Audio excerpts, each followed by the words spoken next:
오늘 함께 나눌 말씀의 제목은 성도의 인간관계에 대한 권면, 권면의 말씀, 이렇게 우리가 함께 말씀 상고하시겠습니다. 여기서 권면이라는 것은 이렇게 했으면 좋겠어가 아니고 이건 사도적 권면입니다. 사도가 하고 있는 권면이 이게 사도적 권면이죠. 사도의 권면. 여러분, 사도의 권면은 권면이 아니고 명령입니다. 사실 그렇습니다. 뭐 다른 게 없어요. 마치 이것은 모세가 쓴 글이 이스라엘 백성에게 명령이 되었던 것처럼 사도들이 쓴 글은, 그리고 이렇게 성경의 기록에 남아서 우리에게 전달된 이 권면은 그냥 이거 해도 되고 안 해도 되고 아니라 명령입니다. 명령. 사도적 권면은 곧 명령이다. 그래서 성도의 인간관계에 있어서 성도가 꼭 지켜야 될 명령이다. 신약 율법이다. 이렇게 볼 수 있겠죠. 그래서 우리가 오늘 말씀을 통하여서 성도라면 어떻게 인간관계를 가져야 되는가를 말씀을 통하여 살펴보고, 또 우리 자녀들에게도 이 귀한 기준을 또 계승해 줄 수 있게 되시기를 축복합니다. 우리 먼저 1절에서부터 7절까지 보시겠습니다. 1절에서부터 7절까지는 아내와 남편에게 대한 권면입니다. 성도된 아내, 성도된 남편에 대한 권면. 분량을 가만히 보시게 되면 7절은 한 구절밖에, 남편은 7절 한 구절로 되어 있습니다. 그러나 아내들에 대해서는 1절에서부터 6절까지 되어 있죠. 왜 분량이 더 많을까요? 남녀 차별 때문에 그럴까요? 그렇게 읽고 싶은 사람들 세상에 너무 많죠. 바보 멍충이들입니다. 맥락을 잘 봐야죠. 왜 그럴까요? 결신자들 중에 지금이나 옛날이나 지금이나 예수 믿는 사람의 성비를 보면 누가 훨씬 더 많습니까? 여성분들이 훨씬 많아요. 그렇기 때문에 그런 것이죠. 여성분들이 훨씬 더 많기 때문에 여성들에게 해줘야 될 말씀이 많았던 것입니다. 그래서 그런 것입니다. 첫 번째 이유가 그렇고, 동시에 중요한 부분입니다. 여성의 권리가 교회 안에서 더욱 보장되었기 때문에 그래요. 어디에 비교하여? 믿지 않는 세상에 비하여. 믿지 않는 세상에 비하여 교회 안에서 여성들이 발언권도 있었어요. 그리고 여성의 발언이 중요한 법적 근거도 되었어요. 옛날 세상 법정에서는 여성의 발언은 법적 근거가 안 됐습니다. 그런데 성경을 보게 되면 예수님의 부활에 대한 증거를 가장 먼저 한 사람들이 누구죠? 여성들이에요. 그러니까 그 당시의 기준으로 봤을 때 예수님의 부활에 대한 증거를 여성들이 했다는 것은 불신자들이 봤을 때 뭐예요? 가장 믿을 수 없는 증거예요.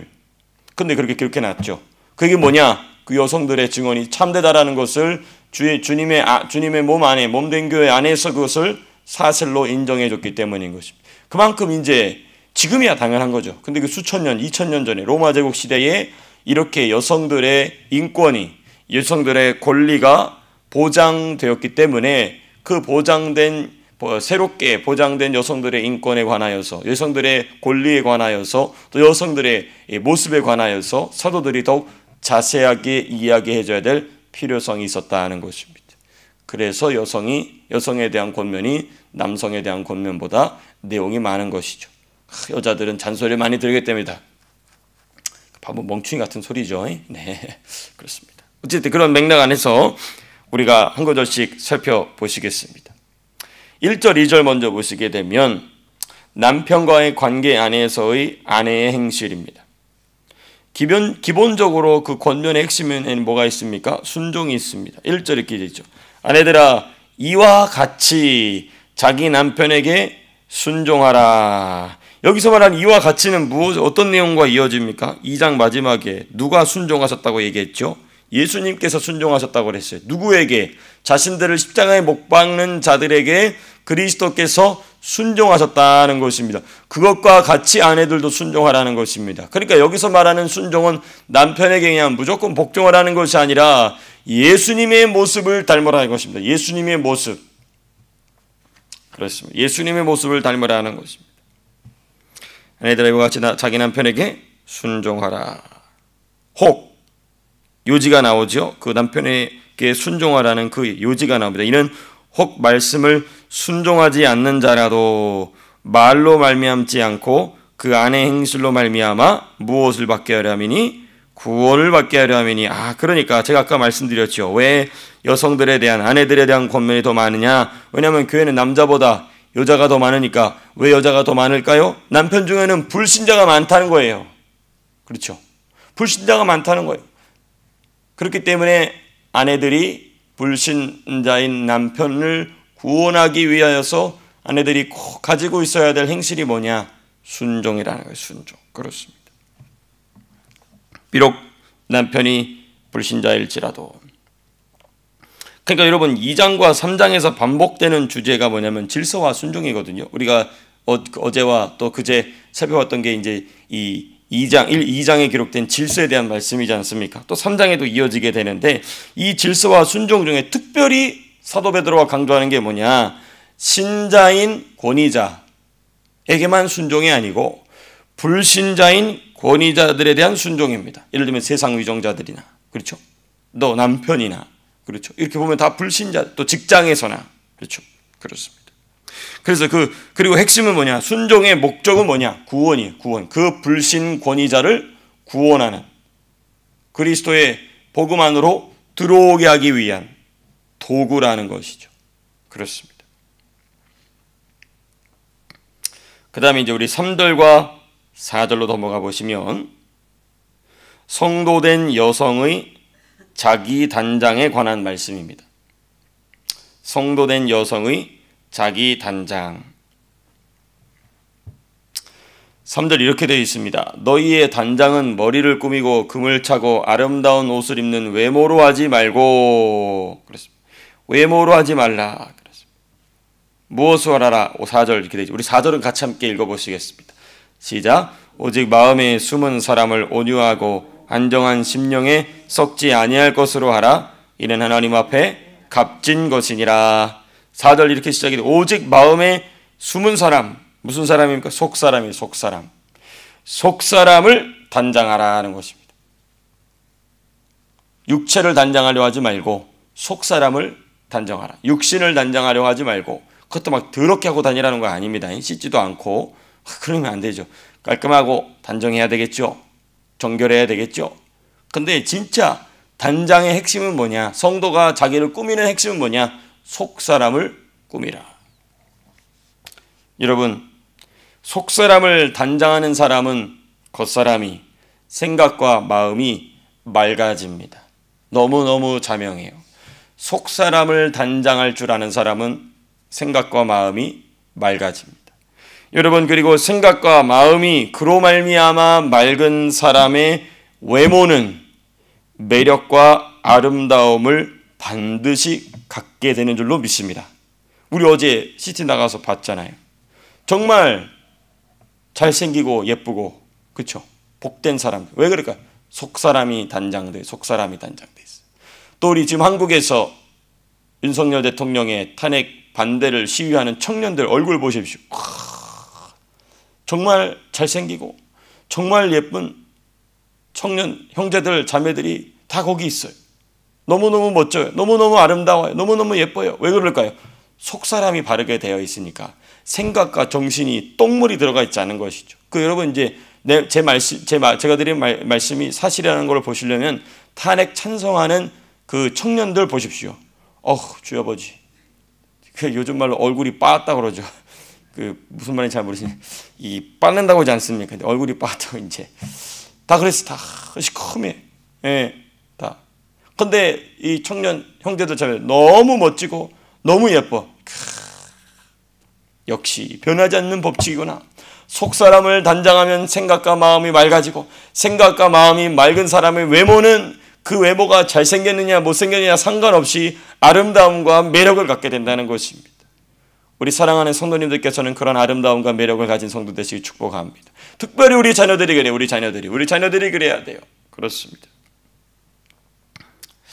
이러한 이 단장, 자기 단장, 순종과 자기 단장에 대한 모범을 이야기합니다. 어디서? 5절, 6절에서 이야기합니다. 5절에 보니까 전에 하나님께 소망을 두었던 거룩한 부녀들도 이와 같이 자기 남편에게 순종함으로 자기를 단장하였나니. 그 대표적인 인물이 누구 나옵니까? 사라가 아브라함을 주라 칭하여. 대표적으로 아브라함의 아내 사라. 아브라함의 아내 사라를 누구로 무엇으로 보여주냐면 자기 남편에게 순종하는 모범, 또 자기 속사람을 단장하는 모범으로 이야기합니다. 여러분, 어떻게 보면은 아브라함은 사라에게 조금 잡혀 살았던 것 같아요. 사라가 조금 셌던 것 같아. 뭐냐면 자기 아들 모리아 제단에 바칠 때 말 안 하고 가거든요. 갔다가 이 미친놈 너 있네 막 그럴 것 같으니까 말 안 하고 가요. 말하고 가면은 안 되니까. 그러니까 좀 이 사라가 셌던 것 같아요. 그래서 사라가 그래서 조금 더 일찍 죽어요. 창세기 보면 그래요. 어찌되었든 여러분, 그렇게 사라는 순종함으로 또 자기 속사람을 단장함으로 누가 됩니까? 이삭의 어머니가 된 게 아닙니다. 열국의 어머니가 됩니다. 모든 민족의 어머니가 돼요. 혈통적으로나 육신적으로나 또 영적으로나, 그렇죠? 혈통적으로나 영적으로나 열국의 어머니가 됩니다. 열국의 어머니. 어찌되었든 아브라함의 믿음이 열매를 맺을 수 있었던 것은 사라 역시 그만한 믿음의 열매를 맺었기 때문에 가능한 것입니다. 그러니까 이삭이 태어난 것이죠. 그리고 이삭 이후에 야곱이 태어나게 되고, 그리고 12지파가 나타나게 되고, 그리고 이스라엘 민족이 발흥하게 되는 것이죠. 그렇습니다. 너무너무나 귀한 사례가 아닐 수 없다는 것입니다. 자, 그리고 이제 우리가 두 번째 주제로 넘어가는데요. 이제 8절에서부터 12절까지입니다. 1절에서부터 7절까지는 아내와 남편에 대한 권면의 말씀이었다면, 이제 8절에서부터 12절까지는 성도의 일반적 인간관계에 대한 말씀입니다. 먼저 8절 보시게 되면 8절에서는 주님 안에서의 관계에 대한 권면입니다. 주님 안에서의 성도가 가져야 될 인간관계의 핵심에는 사랑이 있어야 되고 동정이 있어야 되고, 동정이 뭐냐? 불쌍히 여김이에요. 불쌍히 여김. 공감이죠. 공감. 그리고 겸손이다. 이거는 어디서만 가능하냐면요, 주님의 몸 안에서 하나가 되지 않으면 안 되는 겁니다. 에스겔 37장처럼 인자야 저 뼈들이 살겠느냐 하는 주의 말씀대로 이 뼈들이 전부 다 각자가 자기 자리에 가서 딱 붙고, 힘줄이 붙고, 그 위에 근육이 붙고, 그리고 살이 붙고, 이렇게 성도가 주 안에서 하나가 될 때 가능한 게 사랑과, 그리고 이 두 번째가 중요해요. 공감이에요. 공감. 불쌍히 여김, 동정. 공감하는 거예요. 공감. 여러분, 공감이 되어야 기도가 나옵니다. 제가 우리 성도님들을 위해서 기도할 때 성령이 공감을 주시지 않으면 기도가 잘 안 나와요. 쉽지 않아요. 그런데 이 공감은 누구에게 주시느냐? 한 몸 된 사람에게 성령이 주시는 것입니다. 너무너무 중요한 일이 아닐 수 없죠. 그렇습니다. 예를 들면 이런 것이죠. 내가 내 자녀를 생각할 때에 기도하는 거. 그러면 내가 누군가 다른 사람을 기도할 때보다 그 기도의 농도가 짙어지죠. 왜 그럴까요? 공감하니까. 내가 낳은 내 자식이니까 한 몸이 되어 있는 거죠. 그런데 그것과 같이, 아니 그것보다 더 강력하게 우리를 묶어주는 게 뭐냐? 예수님의 몸 안에서 하나가 되는 것입니다. 예수님 몸 안에서 그렇게 사랑하고 공감하며 겸손한 저 여러분들 되될 줄로 믿습니다. 자, 그다음에 이제 9절에서부터 11절 보시게 되면 언어 생활이에요. 언어 생활.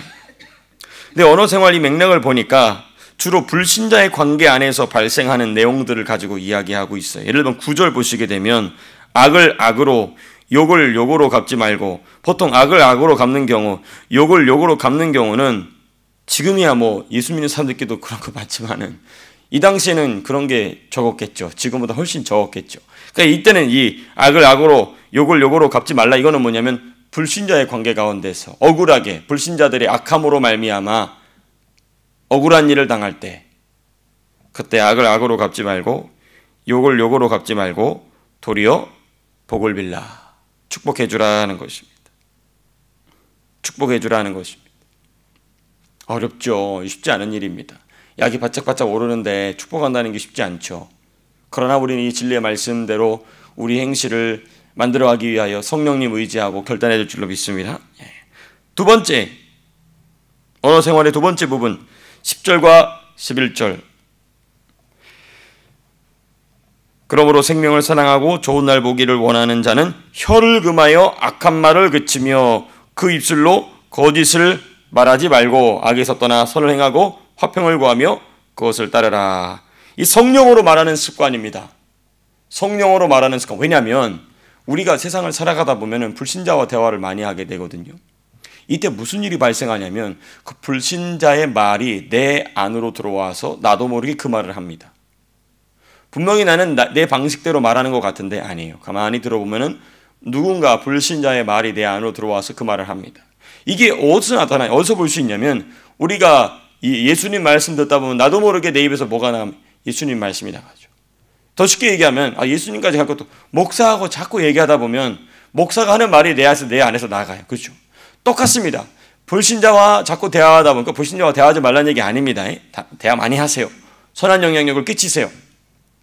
그런데 조심해야 될 게 뭐냐? 그 말이 내 안으로 들어오는 게 아니라 내 말이 그 사람 속으로 들어가게. 성령으로 말하는 습관. 악한 말과 거짓을 엄금하고 성령으로 말하는 습관을 들이라 하는 것입니다. 그 12절의 말씀처럼 우리 12절 말씀 같이 함께 마지막 읽겠습니다. 시작. 주의 눈은 의를 향하시고 그의 귀는 의인의 간구를 기울이시되 주의 얼굴은 악을 행하는 자를 대하시느니라 하였느니라. 주님의 눈과 주님의 귀가 누구를 향하느냐? 그렇게 성령으로 말하고자 애쓰는 사람에게 주님의 눈과 주님의 귀가 쏠린다는 것이죠. 주님의 이목을 집중시킨다는 것입니다. 그렇습니다. 말씀을 맺도록 하겠습니다. 성경은 우리에게 아주 고상하고 복되고 깊은 진리를 가르쳐 줄 뿐만 아니라 동시에 이와 같이 아주 실제적인 우리의 삶의 규범도 가르쳐 준다는 것입니다. 오늘 한 날의 삶을 통하여서 이 규범대로 살아갈 수 있는 성령의 역사하심이 이 말씀을 따라 우리 사랑하는 성도님들의 삶 속에 심령 속에 가득하게 되시기를 주님의 이름으로 축복합니다. 제 기도하고 마치겠습니다.